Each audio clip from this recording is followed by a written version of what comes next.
Hi. In my sketching class, we decided to do a more exacting viewfinder with a grid. I do have a video with a viewfinder on it, and it's really an interesting one to see.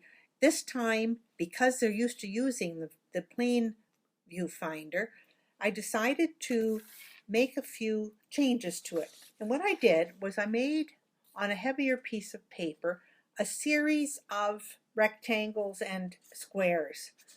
So for a square canvas, I did a small viewfinder and a medium-sized viewfinder. At the end of this video, I will give you the exact measurements because for those of you who don't want to watch the whole thing, this will at least give you the quick shapes. So this is a 1x1 and this is a 2x2. And if you notice, there's little lines around the edge. Those are where we've done the calculations for the rule of thirds, or what I call the X's and O's grid. Now, a 12x16 canvas is a very popular canvas in Canada. So I've done a small one, which is 1.5 by 2 inches rectangle, and a larger 3x4 rectangle, and these are proportional to the shape of the actual canvas or piece of paper you're working on. My sketchbook kids, they have an 8.5 by 11, not a normal size, but we've done one for them. We won't spend a lot of time on that here. Anyhow, what you do is you get this and you photocopy it if you can, or draw it out first, and you lay this on a piece of heavy board. And then you take an X-Acto knife and cut out these squares. You'll be putting that onto a heavier piece of paper. I use the heavy paper out of our sketchbook. So you cut through this and the heavy piece of paper out of your sketchbook.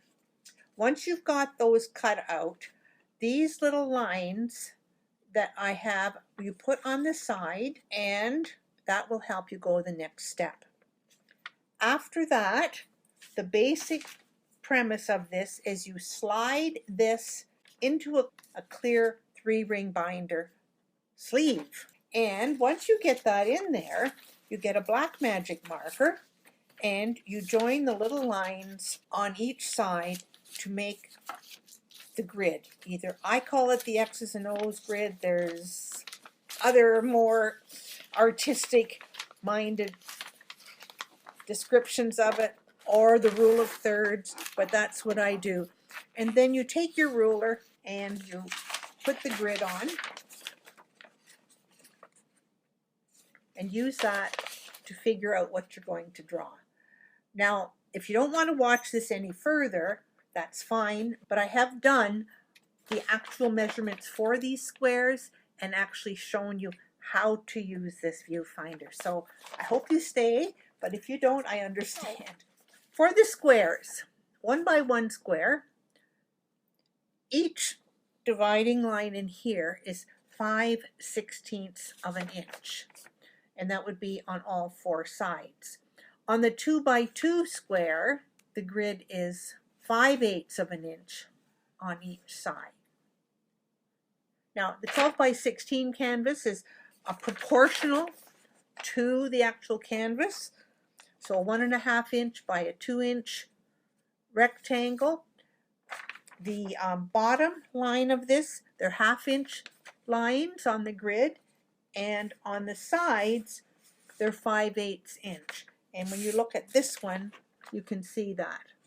On the larger one, the 3x4, the side grids are 1 inch apart, and in the middle I find the center and then try to center this dimension because they are about 1 3/8 inches each. You can measure at 1 3/8 inch from each side and draw lines, or you can find the center and work out the opposite way.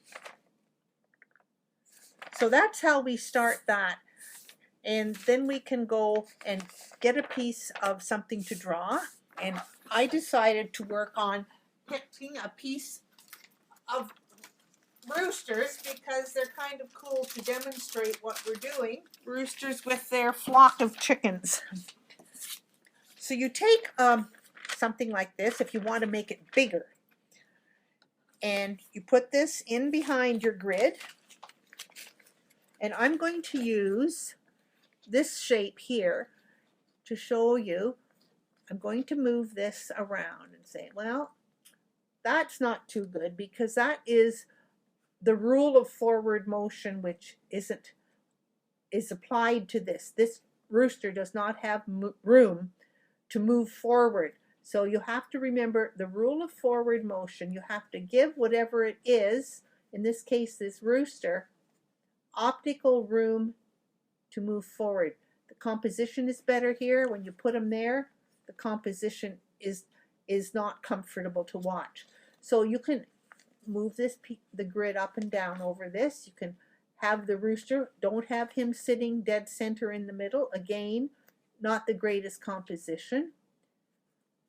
But you move him back here a bit, and that's kind of nice.